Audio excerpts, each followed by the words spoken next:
Good evening and welcome. I am Amarachi Ubani. Tonight, the Nigerian army says it has killed several Boko Haram terror members in an ambush at Babangida local government area of Yobe State. Residents of 4 communities in Demsa local government area of Adamawa call for help against suspected killer herdsmen after fleeing their homes. Chairman of the Reformed All Progressives Congress, Buba Galadima, scores the APC-led administration lower than the administration it succeeded. And gunmen kill 11 taxi drivers and injure another 4 in South Africa's city of Johannesburg.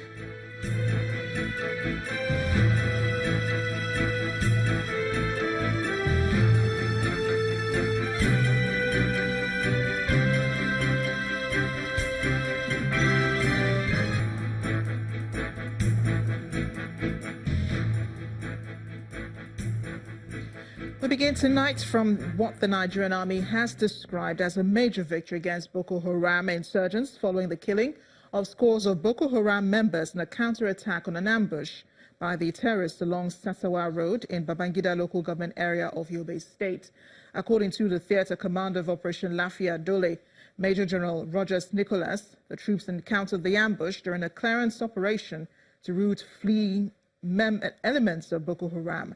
The insurgents were reportedly on a mission to attack and loot the nearby market for food and other logistics, but aborted the mission to stage the ambush on getting wind of the troops' patrol. The ambush in Sasawa area. Our soldiers were going on a normal clearance operation and they went into an ambush which was successfully cleared. And a few of my soldiers were injured and they all be evacuated back to Potiskum in our hospital for treatment. One of our gun trucks was destroyed by mines. That is that on that aspect. And the whole area has been reinforced. The area in Jili, the last incident we had in Jili, most of our soldiers that were missing have returned back to unit, have returned to unit. And the whole place has been reinforced by additional troops and equipment. As I speak to you, we are in Jili camp and they've taken over the place. All this operation we were conducting was in conjunction with our Air Force support and other security agencies that are operating with us in the theater here. However, the troops' morale remains very high and very resolute to ensure that the miscreants of Boko Haram who are just marauding around the general area is dealt with accordingly.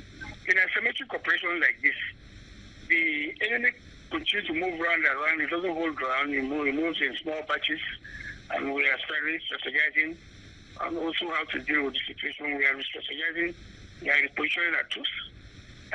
And that is one of the measures we are currently applying the other military information, which I cannot report to you right now.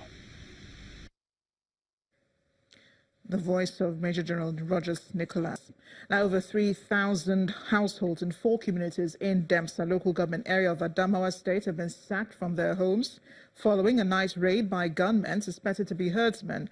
According to victims, the attackers stormed the communities at about 6 in the evening on Friday, shooting sporadically and setting houses on fire. Kwayini is an agrarian community blessed with nature's best.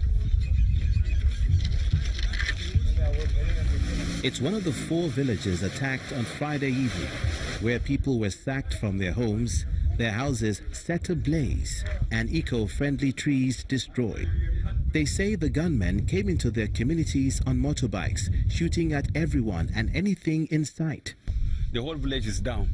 Nobody's around. People that are inhabited have run down away. They are now living in the islands, in the bush. There's a risk. The children, pregnant women, widows, and other people around them. Nobody can stand. On Sunday, after church service, 2 people were killed because we heard that the herdsmen have pushed their cattle into the farm. So when the people went to pursue them out of the farm, there and then 2 people were killed. The situation here is pathetic, as the people do not have potable water, food, or medical supply.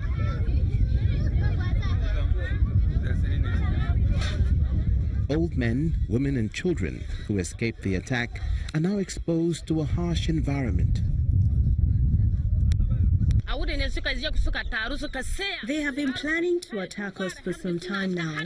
So yesterday we saw people on motorbikes riding towards our village and they started shooting from every angle. We were left with no option but to run for our dear lives. Our men jumped into the river while women and children and the elderly were ferried across the river. The attackers were shouting and setting our houses ablaze till 10 p.m.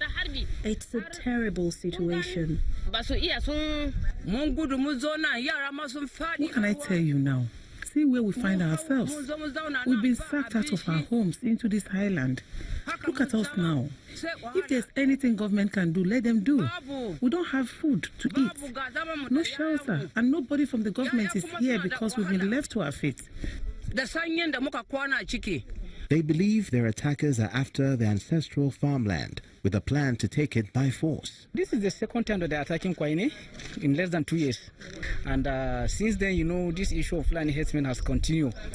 Despite the fact that the securities, we have informed the security, the necessary people that are in authority, but no any action has been taken.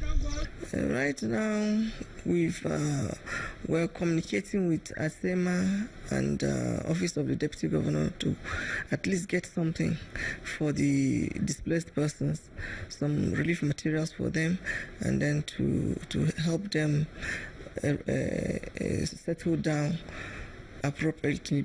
All the villagers are asking for is a solution to this crisis, which they say is not getting the needed attention from concerned authorities. Some Nigerians are calling on the federal government to end this spate of killings across the country. The group, under the aegis of concerned Christians in Rivers State, made the call during a protest in Port Harcourt, the state capital. The group, which submitted a letter to the River State House, Government House for onward transmission to the President, want the President to reorganize the security architecture to prevent more killings.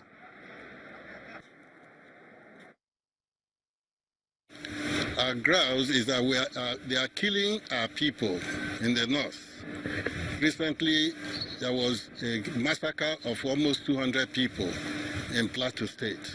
And after that, they killed in Sokoto, they killed in Kebbi. Apart from that, they have killed in many other states. Taraba, Benue was the beginning. Nasarawa, they've killed so many. At the last count, Amnesty International said almost 2,000 people have been killed within 6 months or 7 months. And these people they are killing are mainly Christians. They've even killed a reverend father in the church. And anytime they kill, they say it's herdsmen, farmers clashes. And no herdsman is arrested. And the farmers are in their home. They come there, kill them, and some places they take over their homes. And we have a president, we have the security agencies, and nobody is doing anything to protect the life of Christians. And that is why we are very much aggrieved. Meanwhile, in many respects, the All Progressives Congress-led government by President Muhammadu Buhari has performed worse than the administration it replaced. That's the view of the national chairman of a splinter group of the reformed All Progressives Congress, Alhaji Buba Galadima, who was speaking on our special political program, Roadmap 2019. He told Channel Television's Ladia Keridoluale that most of those who fought alongside General Buhari to regain power had been abandoned, just as the objectives of seeking power had been jettisoned. It was our conviction that we will build an egalitarian society, an inclusive society, where the common man would be the bedrock of our policy, and that the son of Mr. Nobody can be Mr. Somebody. Today, this is not what is obtained in the country, and our party, which we had labored and sacrificed to form, had become comatose. We were accusing the PDP of constitutional infractions, dictatorial tendencies, and high-handedness. And we said, and we told the Nigerian people, and they have accepted and voted for us, that we could do better than them, and that when we come, we will provide leadership, We will do constitutional democracy where everybody can have the right and the opportunity to aspire to any position and so get if the people give him the mandate. And it is also on record that we will secure life and property of every Nigerian. But what is it that is being obtained today? Is life under this our government more meaningful again? You can be shot anytime, anytime. The full interview with the RAPC national chairman can be seen right here on Channels Television tomorrow, Monday the 23rd of July, on Roadmap 2019. Remember, it's right here on Channels Television. Ahead of the 2019 general elections, the coalition of All Progressives Congress support groups is calling on all Nigerians to eschew violence and inciting comments in order to ensure a peaceful general election. Addressing the news conference in Abuja, the national chairman of the group, Ambassador Lawal Munir, says it's become pertinent for Nigerians to commit to promoting mutual coexistence that will lead to the building of durable peace in Nigeria.